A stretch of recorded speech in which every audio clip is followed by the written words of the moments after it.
G3 news వార్తలకు స్వాగతం. ముందుగా వార్తల్లోని ముఖ్యాంశాలు. వ్యవసాయ రంగాలపై అధికారులతో సమీక్ష నిర్వహించిన సీఎం. స్వర్ణాంధ్ర విజన్ లక్ష్యాలపై సమీక్ష చేసిన చంద్రబాబు. వ్యవసాయ అనుబంధ రంగాలపై కీలక సూచనలు. రైతులకు ఉపయోగపడే కార్యాచరణ సిద్ధం చేయాలన్న సీఎం. ఆర్ఆర్ఆర్ అంశంపై గవర్నర్ను కలిసిన కవిత. ప్రజా సమస్యలను గవర్నర్ దృష్టికి తీసుకెళ్లిన కవిత తదుపరి కార్యాచరణ చర్యలో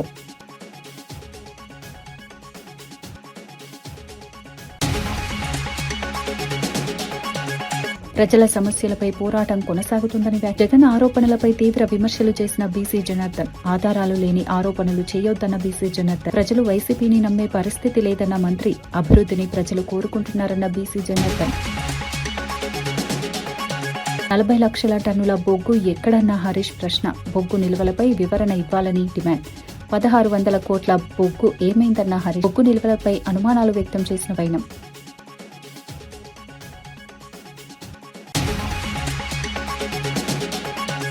జగన్ వ్యాఖ్యలపై తీవ్ర ఆరోపణలు చేసిన భూమిరెడ్డి. వైఎస్ కుటుంబంపై సంచలన వ్యాఖ్యలు.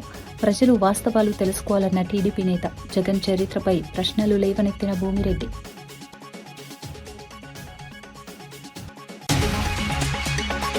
స్వర్ణాంధ్ర విజన్ 2047 లక్ష్యంగా ముఖ్యమంత్రి చంద్రబాబు వ్యవసాయ అనుబంధ రంగాలపై సమీక్ష నిర్వహించారు. సీఎం క్యాంపు కార్యాలయంలో జరిగిన సమావేశానికి మంత్రి అచ్చెన్నాయుడు, సీఎస్ సాయిప్రసాద్ అధికారులు హాజరయ్యారు. వ్యవసాయం, హార్టికల్చర్, ఆక్వాకల్చర్, పశుసంవర్ధక శాఖలపై సమగ్రంగా చర్చించారు. ఎల్నినో ప్రభావం, వర్షపాతం పరిస్థితులు, సాగునీరు, విత్తనాల పంపిణీ వంటి అంశాలపై అధికారుల నుంచి వివరాలు తెలుసుకున్నారు. ప్రాథమిక రంగంలో 6 మిషన్ల అమలుపై దృష్టి పెట్టాలని సూచించారు. రైతులకు ఉపయోగపడే విధంగా ముందస్తు కార్యాచరణ ఉండాలని అధికారులకు ఆదేశించారు.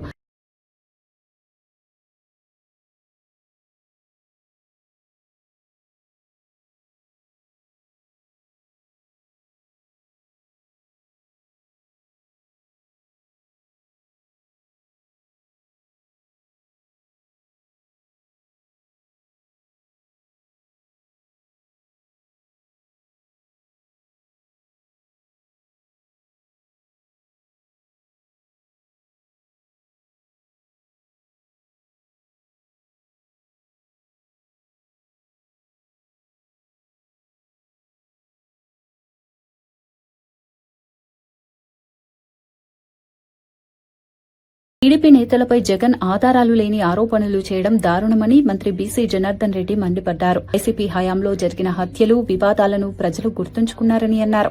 అందుకే గతంలో 151 స్థానాలు గెలిచిన పార్టీ ఇప్పుడు 11 స్థానాలకు పరిమితమైందన్నారు. జగన్ అభద్రతా భావంతో ఇంటి చుట్టూ ఇనుప కంచెలు వేసుకుని జీవిస్తున్నారని విమర్శించారు. ప్రజలు వైసీపీని నమ్మే పరిస్థితి లేదన్నారు. సీఎం చంద్రబాబు, మంత్రి లోకేష్లను విమర్శించే అర్హత జగన్ కు లేదని స్పష్టం చేశారు. ప్రజలు అభివృద్ధిని కోరుకుంటున్నారు. గుడ్డలి పార్టీ నిన్ను ఒక్కటే గుర్తు పెట్టుకోవాలి. జగన్మోహన్ రెడ్డి గారు ఇన్ని సామెతలు చెప్తా ఉన్నావు. 151 సీట్ల నుంచి 11 సీట్లకే నేను మిగిల్చారంటే ప్రజలు నీ యొక్క మనోభావాలు ఏమింటాయి, నీ చరిత్రను కూడా ప్రజలు నీ నడివడికన 5 సంవత్సరాల కాలంలో నువ్వు చేసినటువంటి అరాచకము, నువ్వు చేస్తున్నటువంటి అరాచకము, ఆ అరాచకాలను చూసిన తర్వాతనే నిన్ను 151 నుంచి 11కు దింపినారే. ఇంకా నీకు ఒక్కటే ఇక్కడ రాజారెడ్డి గారిలో ఉన్నటువంటి DNA, రాజారెడ్డి గారిలో ఉన్నటువంటి క్రూర స్వభావాలు ఏవి ఉన్నాయో ఆ క్రూర స్వభావాలన్నీ కూడా జగన్మోహన్ రెడ్డి గారు. జగిత్యాల ఆర్టీసీ డ్రైవర్ అశోక్ ను వెంటనే విధుల్లోకి తీసుకోవాలని మాజీ మంత్రి గంగుల కమలాకర్ డిమాండ్ చేశారు. లేదంటే రీజనల్ మేనేజర్ కార్యాలయం ముందు బైఠాయిస్తామని హెచ్చరించారు. రైతుల సమస్యలపై ప్రశ్నించినందుకే ఇంత కఠిన చర్యలు తీసుకుంటారా అని ప్రశ్నించారు. తమ ప్రభుత్వ హయాంలో తమపై విమర్శలు చేసిన వారిని ఇబ్బంది పెట్టలేదని గుర్తు చేశారు. అశోక్ ఇచ్చిన రిమూవల్ లెటర్ ను వెంటనే వెనక్కి తీసుకోవాలని డిమాండ్ చేశారు. ఉద్యోగిపై అన్యాయం జరిగితే బీఆర్ఎస్ చూస్తూ ఊరుకోదన్నారు. ఉద్యోగుల హక్కుల కోసం పోరాటం కొనసాగుతుందని తెలిపారు. ఈ వ్యవహారం ప్రస్తుతం రాజకీయంగా చర్చనీయాంశమవుతోంది. ఈ మీటింగ్ అయినాక డెఫినెట్ మనం అటే వెళ్దాం, ఆర్ఎం ఆఫీస్కి వెళ్తాం. ఒకవేళ గిట్ట సాయంత్రం వరకు కూడా ఆ డ్రైవర్ అశోక్ను మళ్ళీ పనిలో తీసుకోకపోతే 100% రేపు జైత్యాలకు పోతాం. రేపు పొద్దున జైత్యాలకు వెళ్తాము, ఆ కుటుంబానికి అండగా ఉంటాము. ఎట్లయితే బీఆర్ఎస్ పార్టీ సోషల్ మీడియా ఒక్కసారి తగులుకుంటే అంటుకుంటుంది కాబట్టి ఇవాళ సాయంత్రం నుంచి మనం అశోక్ రిక్రూట్ అయ్యేదాకా సోషల్ మీడియాను వాడుకుంటాము. ఒక అరగంటతో మీటింగ్ అనగా జీనుడి సాపుని తీసుకొని వెళ్ళి అందరం వెళ్ళి ఆర్ఎం రిప్రజెంట్ చేస్తాం. ఒకవేళ గిట్ట సస్పెండ్ చేయకపోతే సంతోషం, సస్పెండ్ చేస్తే నువ్వు మళ్ళీ సాయంత్రం రిక్రూట్ అయ్యేదాకా మేము అక్కడే కూర్చుంటామని చెప్పేసి కరీంనగర్ స్టార్ట్ చేస్తాము. ఆయన ఏమన్నాడు, వాస్తవంగా ఆయన ఏమన్నాడు, నేను ఏ పార్టీని విమర్శించలేదు, నేను ఏ పార్టీ నాయకుని కాదు, కేవలం ప్రభుత్వాన్ని వడ్లుగోనుమను అన్నాడు అంతే. దానికి అంటే ఎవరు మాట్లాడితే వాళ్ళని సస్పెండ్ చేసుడు, ఎవరు సోషల్ మీడియా పెడతారు జైలు. అట్లనే మేము ప్రభుత్వం ఉన్నప్పుడు ఎన్ని విమర్శలు చేసినాం, మమ్మల్ని ఎంతమంది జైలుకి వేసాం, మనం వేసినామా? సో ఇది ప్రజల మీద తిరుగుబాటు చేస్తుండ్రు, ప్రజలను ఇబ్బంది చేస్తుండ్రు. ఇటు బీఆర్ఎస్ బీజేపీ పార్టీ కాంగ్రెస్ రెండు కూడా మాట్లాడితే ప్రజలను జైలు వేసే పరిస్థితి వచ్చింది. రాష్ట్రంలో 40 లక్షల మెట్రిక్ టన్నుల బొగ్గు స్టాక్ ఉందని అధికారిక వెబ్సైట్ చెబుతోందని మాజీ మంత్రి హరీష్ రావు తెలిపారు. ఈ బొగ్గుపై కోల్సేల్ ఆదాయపు పన్నులు చెల్లించారని పేర్కొన్నారు. దాదాపు 1600 కోట్ల విలువైన బొగ్గు ఎక్కడికి వెళ్లిందని ప్రశ్నించారు. అంత పెద్ద పరిమాణంలో ఉన్న నిల్వలు ఇప్పుడు కనిపించకపోవడంపై అనుమానాలు వ్యక్తం చేశారు. బొగ్గు నిల్వలను ఎక్కడ దాచారో ప్రజలకు చెప్పాలని డిమాండ్ చేశారు. ప్రభుత్వం దీనిపై పూర్తి స్థాయిలో వివరణ ఇవ్వాలని కోరారు. ప్రజల ఆస్తుల విషయంలో పారదర్శకత అవసరమని పేర్కొన్నారు. ఒక్కొక్క బొగ్గుబాయి మీద ఇంత స్టాక్ ఉన్నది అని సింగరేణి అఫీషియల్ వెబ్సైట్లో చూపిస్తుంది. 40 లక్షల మెట్రిక్ టన్నుల బొగ్గు. ఎంత మందమర్రి బొగ్గుబాయి మీద 7,20,000 మెట్రిక్ టన్నుల బొగ్గు స్టాక్ ఉందట. ఉన్నారా మందమర్రి? ఇది సింగరేణి వెబ్సైట్లో చూడండి, అఫీషియల్ వెబ్సైట్లో సింగరేణిలో మందమర్రి బొగ్గుబాయి దగ్గర 7,20,000 మెట్రిక్ టన్నుల బొగ్గు స్టాక్ ఉంది. ఎస్ఆర్పి అంటే మన శ్రీరాంపూర్ బొగ్గుబాయి దగ్గర 8 లక్షల మెట్రిక్ టన్నుల బొగ్గు స్టాక్ ఉన్నది. RG1 6 లక్షల మెట్రిక్ టన్నుల బొగ్గు స్టాక్ ఉంది. RG3 బాయి మీద 4 లక్షల మెట్రిక్ టన్నుల బొగ్గు స్టాక్ ఉన్నది. BHPL భద్రాద్రి భూపాలపల్లి బొగ్గుబాయి మీద మా రమణన్న పోయి చూడాలి రేపు, కార్మికులను తోలుకొని పోయి 5,40,000 మెట్రిక్ టన్నుల బొగ్గు స్టాక్ ఉంది. అరే మరి సింగరేణి అఫీషియల్ వెబ్సైటు, నీకని చాలా గమ్మత్ చెప్తా వినండి. YLD ఇల్లెందు బొగ్గుబాయి మీద 3,50,000 బొగ్గు స్టాక్ ఉన్నది. SPL సత్తుపల్లి మీద 2 లక్షల స్టాక్ ఉన్నది. మొత్తం కలిపితే ఈరోజు సింగరేణి అధికారిక లెక్కల ప్రకారం సింగరేణి ఆన్లైన్ వెబ్సైట్లో వాళ్ళు చెప్తున్నది 40 లక్షల మెట్రిక్ టన్నుల బొగ్గు ఉత్పత్తి చేసి బాయిల మీద స్టాక్ ఉన్నది అని చెప్పి సింగరేణి చూపిస్తున్నది. ఉత్తగా చూపించుడు కాదు, ఈ 40 లక్షల మెట్రిక్ టన్నుల మీద ఆదాయం వచ్చింది మాకు. వైఎస్సార్సీపీ అధినేత జగన్మోహన్ రెడ్డి తన కుటుంబ చరిత్రపై తప్పుడు ప్రచారం చేస్తున్నారని టీడీపీ నేత భూమిరెడ్డి రామ్ గోపాల్ రెడ్డి ఆరోపించారు. స్వాతంత్ర్య పోరాటంలో తమ కుటుంబం పాత్ర ఉందంటూ జగన్ చెబుతున్న మాటల్లో నిజం లేదన్నారు. వైఎస్ కుటుంబం బ్రిటిష్ కాలంలో ప్రత్యేక ప్రాధాన్యతతో ఎదిగిందని విమర్శించారు. స్వాతంత్ర్యం తర్వాత మైనింగ్ ఆస్తుల కోసం అమాయకులను హత్య చేశారంటూ తీవ్ర ఆరోపణలు చేశారు. కడప జిల్లాలో ఫ్యాక్షన్ రాజకీయాలు, దౌర్జన్యాలు, బాంబు సంస్కృతిని ప్రవేశపెట్టింది వైఎస్ కుటుంబమేనని వ్యాఖ్యానించారు. జగన్ అరాచకాలకు తామంతా ప్రత్యక్ష బాధులమని పేర్కొన్నారు. ఈ అంశాలపై ప్రజలు వాస్తవాలు తెలుసుకోవాలని సూచించారు. ఈ వ్యాఖ్యలు రాష్ట్ర రాజకీయాల్లో కొత్త చర్చకు దారితీశాయి. రెండవ ప్రపంచ యుద్ధం జరిగింది. రెండవ ప్రపంచ యుద్ధానికి సంబంధించి బ్రిటిష్ వారికి అనుకూలంగా ఉన్న వారందరినీ కూడా ఆ రెండవ ప్రపంచ యుద్ధంలో పాల్గొనాలని చెప్పి బ్రిటిష్ వారి సైన్యంలో చేర్చుకోవడం జరిగింది. ఈ వాస్తవం చాలా మందికి తెలియకపోవచ్చు. జగన్మోహన్ రెడ్డి గారికి కూడా తన తాత స్వాతంత్ర సమరయోధుడనే భ్రమలో ఉన్నాడు. కాబట్టి ఈ విషయం తెలుసో లేదో ఒకసారి మీ కుటుంబంలో ఉన్న పెద్దలను అడిగి తెలుసుకోమని చెప్పి విజ్ఞప్తి చేస్తా ఉన్నా. 1939-45 మధ్య జరిగిన రెండవ ప్రపంచ యుద్ధంలో మీ తాత, నువ్వు చాలా గొప్పగా చెప్పుకుంటున్న వైఎస్ రాజారెడ్డి గారు మద్రాస్ రెజిమెంట్లో బ్రిటిష్ తరఫున బ్రిటిష్ సైన్యంలో చేరిన విషయం వాస్తవమా కాదని చెప్పి సూటిగా ప్రశ్నిస్తా ఉన్నా. మద్రాస్ హైకోర్టు పైన జపాన్ వారు బాంబింగ్ వేసినప్పుడు ఆ బాంబులు వేసిన దానికి భయపడి ప్రాణభయంతో బ్రిటిష్ మిలిటరీ నుంచి పారిపోయి ఇంటికి కూడా రాకుండా ఉన్న విషయం వాస్తవమా కదా జగన్మోహన్ రెడ్డి అడిగి తెలుసుకోమని చెప్పి, మీ చరిత్రను అడిగి తెలుసుకోమని చెప్పి విజ్ఞప్తి చేస్తా ఉన్నా. స్వాతంత్రం 1947 ఆగస్టు 15వ తారీఖు ఈ దేశానికి స్వాతంత్రం వస్తే, స్వాతంత్రం వచ్చేటంత వరకు కూడా మీ తాత ఎక్కడ నువ్వు మిలిటరీ నుంచి పారిపోయి వచ్చావు కాబట్టి ఇక్కడ ఉండే పోలీసులు అరెస్ట్ చేస్తారేమనే భయంతో, అంటే అరెస్ట్ చేసి మళ్ళీ ఇక్కడ మళ్ళీ మిలిటరీకి తీసుకొని పోతారనే భయంతో నువ్వు దేశాలు, మీ తాత ఊరికి రాకుండా దేశాలు పట్టుకొని తిరిగిన విషయం వాస్తవమో కాదో మీ పెద్దలను అడిగి తెలుసుకోమని చెప్పి చెప్తా ఉన్నా. అంటే ఇంత ఘనమైన చరిత్ర భారతదేశానికి వ్యతిరేకంగా ఉన్న మీరు ఈరోజు మేము దేశభక్తులం, ఈ రాష్ట్ర భక్తులం, ఈ రాష్ట్ర అభివృద్ధి కాముకులం అని చెప్పి మీరు మాట్లాడుతూ మీ ఇంత నీచ చరిత్రను ఇంత మీరు గొప్పగా చెప్పుకుంటున్నారు. ఇది వాస్తవమా కాదు అడుగు. బ్రిటిష్ వారికి అనుకూలంగా మీ కుటుంబం పనిచేసిందే లేదా, ఇది వాస్తవం నేను చెప్పేది. యాజ్ పర్ రికార్డ్స్ ఉన్నాయి, మీరు కావాలని తీసుకోండి. మీ తాత పని చేశాడా లేదా, మీరు బ్రిటిషర్ల దగ్గర లేచా లేదా. ఈరోజు సిఎస్ఐ స్కూల్లో కూడా ఉన్న పాత రికార్డులో ఎడుగూరి సందింటి వెంకటరెడ్డి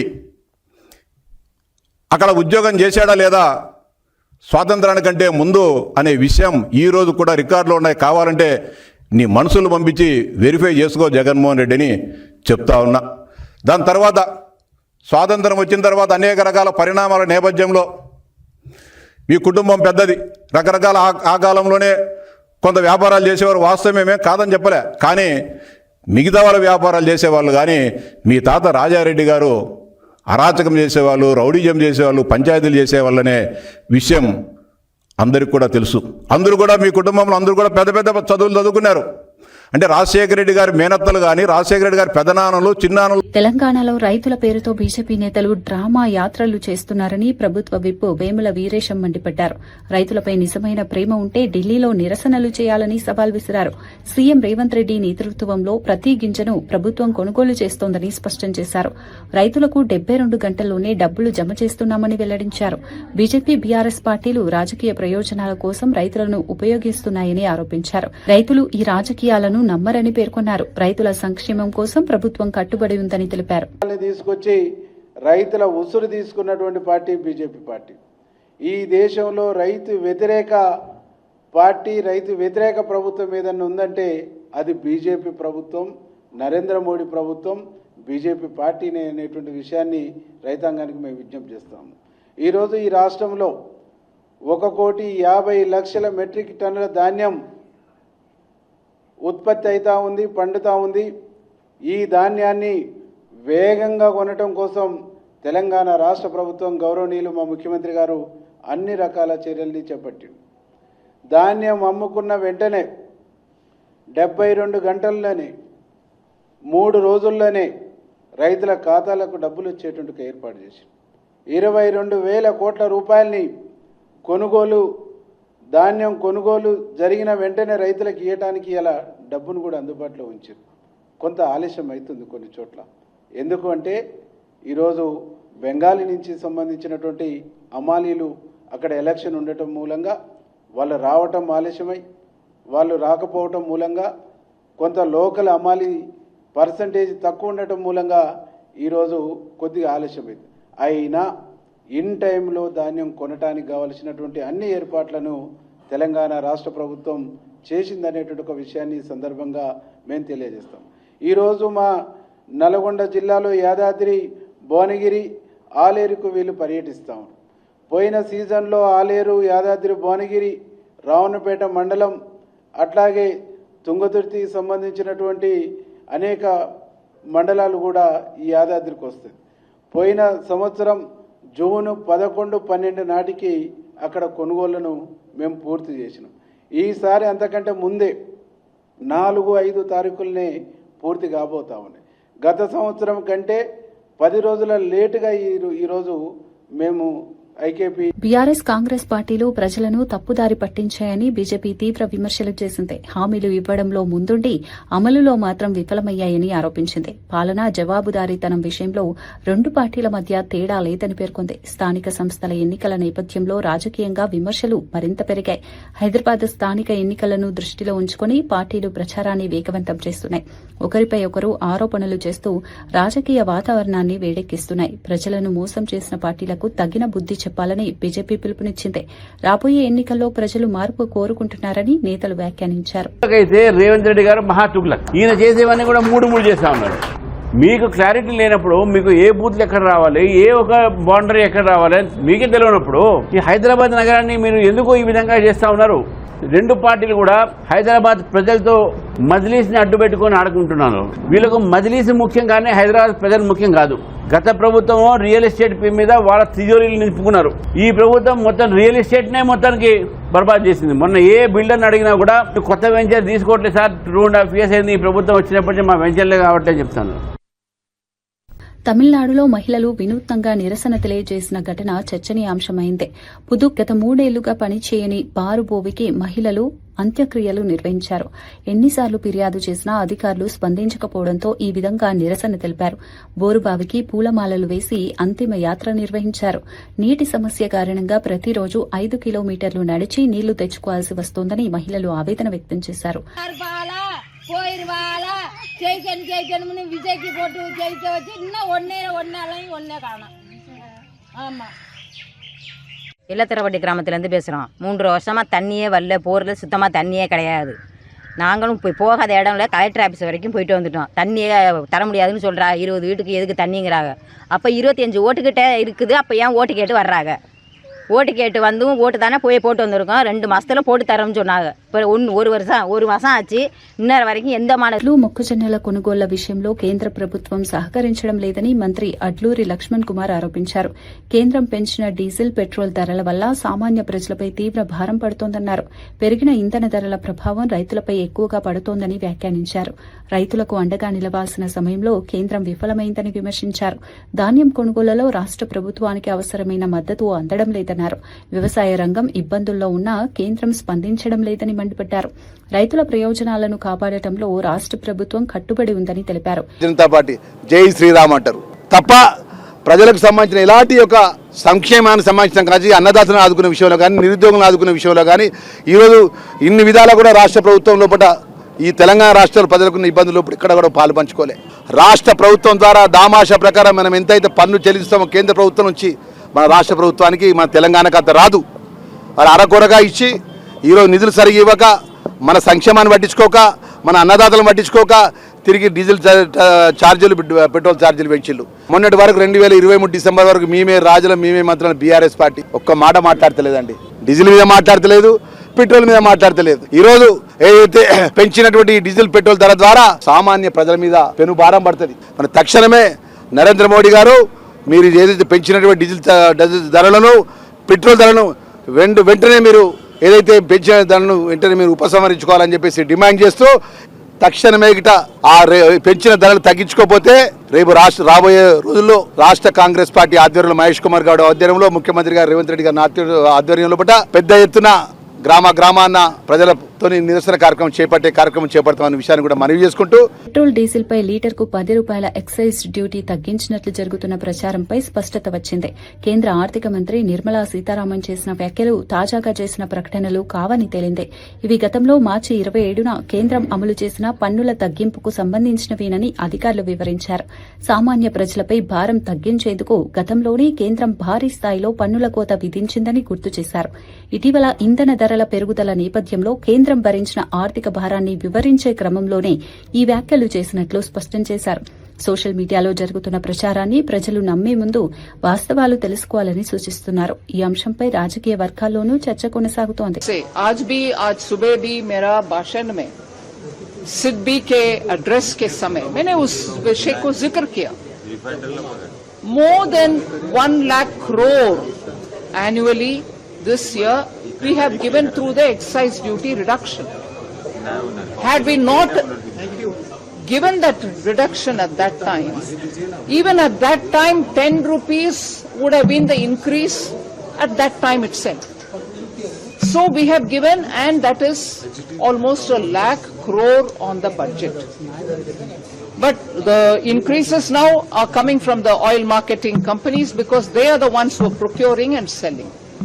వెలుగుమట్ల రాయగిరి ఆర్ఆర్ఆర్ అంశాలను గవర్నర్ దృష్టికి తీసుకెళ్లామని కల్వకుంట్ల కవిత వెల్లడించారు.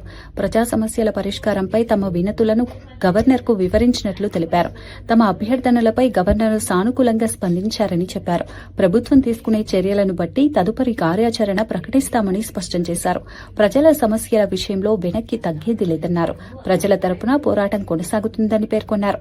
సమస్యల పరిష్కారమే తమ లక్ష్యమని తెలిపారు. అక్వైర్ చేస్తున్నటువంటి ల్యాండ్కి సంబంధించిన అంశం కావచ్చు, RRRలో ల్యాండ్ కోల్పోతున్నటువంటి భూ నిర్వాసితులు కావచ్చు, వీరందరి పట్ల అనేక రకాల పోరాట రూపాల్లో మేము పోరాడుతూ వచ్చినాం. కొన్ని చోట్ల రిజల్ట్ సాధించుకోగలిగినాం.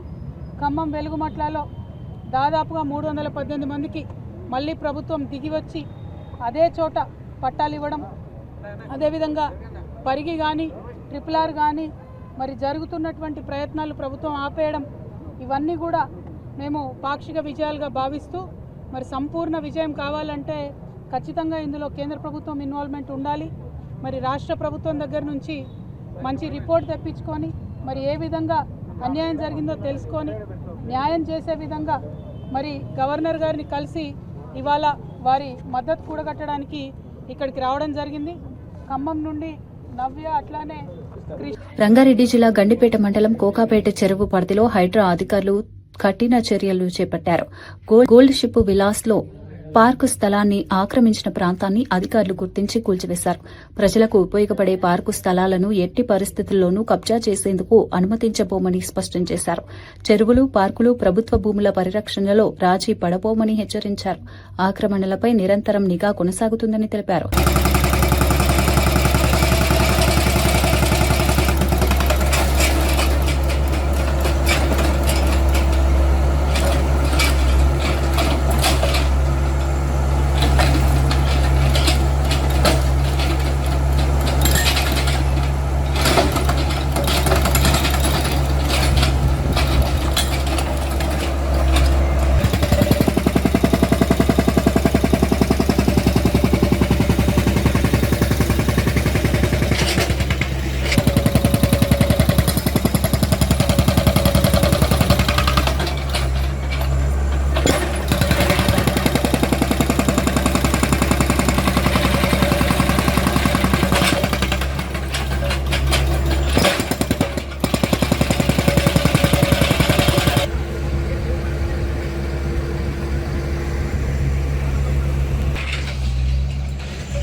బాలీవుడ్ నటుడు రణ్వీర్ సింగ్ పై federation of western India cine employees నిషేధం విధించడం సంచలనంగా మారింది. డాన్ 3 సినిమా నుంచి రణ్వీర్ తప్పుకోవడంతో నిర్మాతలు ఫర్హాన్, రితీష్లు భారీగా నష్టపోయారని ఫెడరేషన్ తెలిపింది. దాదాపు 45 కోట్ల రూపాయల ప్రీ ప్రొడక్షన్ నష్టం వాటిల్లినట్లు పేర్కొంది. వివాదం పూర్తిగా పరిష్కారమయ్యే వరకు రణ్వీర్తో ఎవరూ పనిచేయవద్దని సినీ పరిశ్రమకు సూచించింది. నటుల నిర్ణయాల వల్ల నిర్మాతలు నష్టపోతే పరిశ్రమకు అది ప్రమాదకరమని federation chief adviser Ashok Pandit వ్యాఖ్యానించారు. ఈ పరిణామం బాలీవుడ్ వర్గాల్లో తీవ్ర చర్చకు దారితీసింది. And the costumes, see, मैंने इतनी बड़ी जब फिल्म 250-300 करोड़ की फिल्म बनती है तो कम से कम प्री प्रोडक्शन का खर्चा बहुत होता है. So they have spent 45 crores on the pre production. 3 weeks before the unit is supposed to leave for the shoot, he withdraws from the film. So I think it's a wrong trend, and Federation is very serious about protecting people who are responsible for running this industry and giving so many jobs to people. So we found that this was totally uncalled for, and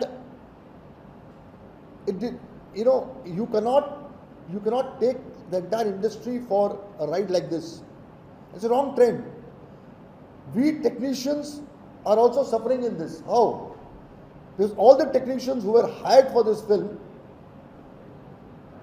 and dates were given to the producer have refused other work during this period. So they are out of the other work. They are sitting idle now because they have already said no to a lot of people. Goshamahal MLA Raja Singh ను లక్ష్యంగా చేసుకుని fake call వ్యవహారం కలకలం రేపింది. Principal సెక్రటరీగా పరిచయం చేసుకున్న ఓ వ్యక్తి ఫైనాన్స్ డిపార్ట్మెంట్ నుంచి మాట్లాడుతున్నానంటూ దిలీప్ కుమార్ పేరుతో ఫోన్ చేశాడు. అయితే కాల్ పై అనుమానం వచ్చిన రాజాసింగ్ వెంటనే డిప్యూటీ సీఎం బట్టి విక్రమార్క పీఏతో క్రాస్ చెక్ చేశారు. దీంతో ఇది మోసపూరిత కాల్ అని గుర్తించారు. ప్రజాప్రతినిధులను టార్గెట్ చేస్తూ ఇలాంటి మోసాలు పెరుగుతున్నాయని ఆయన ఆందోళన వ్యక్తం చేశారు.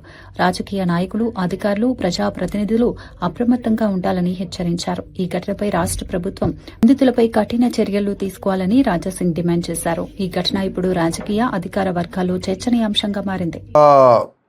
ఈ స్కీమ్ ఒక లాంచ్ అయింది. ఆ స్కీమ్ కిందనే మన తెలంగాణ ముఖ్యమంత్రి గారు చీఫ్ మినిస్టర్ ఎంప్లాయ్మెంట్ ఆ స్కీమ్ కూడా మన చీఫ్ మినిస్టర్ గారు లాంచ్ చేసినారు కదా. కొంతమంది యువకులకి ఈచ్ కాన్స్టెన్సీ 3 కోట్ల రూపాయలు అంటే ఒక యూత్కి 10 lakh rupees వాళ్ళు లోన్గా ఇస్తున్నారు. అదేవిధంగా 50% సబ్సిడీ ఉంటుంది. మీరు ఎందుకు అప్లై చేయలేదు, మీరు ఎందుకు ఇంత లేట్ అయినారు, మీరు అన్ని విధాలుగా ఈ స్కీమ్కి మీరు ముందుంటారు కదా, ఎందుకు ఈ స్కీమ్ మీ నాలెడ్జ్లో రాదా అని ఆ యాంగిల్లో అయినా మాట్లాడాడు. నేను చెప్పిన కరెక్టే, నాకు ఈ నాలెడ్జ్లో రాలేదు, నాకు తెలియదు. ఎందుకంటే ఫైనాన్స్ డిపార్ట్మెంట్ నుంచి డైరెక్ట్లీ నాకు కాల్ అంటే నేనైతే నిజం అనుకున్నా. దాదాపు నేను ఆయన చెప్పిన మాటలకి నేను నమ్మినా కూడా. మళ్ళా నాకు డౌట్ వచ్చింది, ఏదో ఒక తేడా కనబడుతుంది. ఎందుకంటే ఆయన మాటల్లో ఏమంటుండంటే, సార్ ఈ రోజే అంటే నిన్న నైటే మీరు ఆధార్ కార్డులు అన్నీ పెట్టాలి, ఎందుకంటే దాంట్లో ఎంతమంది కేపబుల్ ఉన్నారో లేరో అది మొత్తం మేము చూసుకోవాలి, మీరు ఇవాళనే నైట్ ఆధార్ కార్డ్ పెట్టండి. మరోసారి ఇవి ఈనాటి వార్తా విశేషాలు.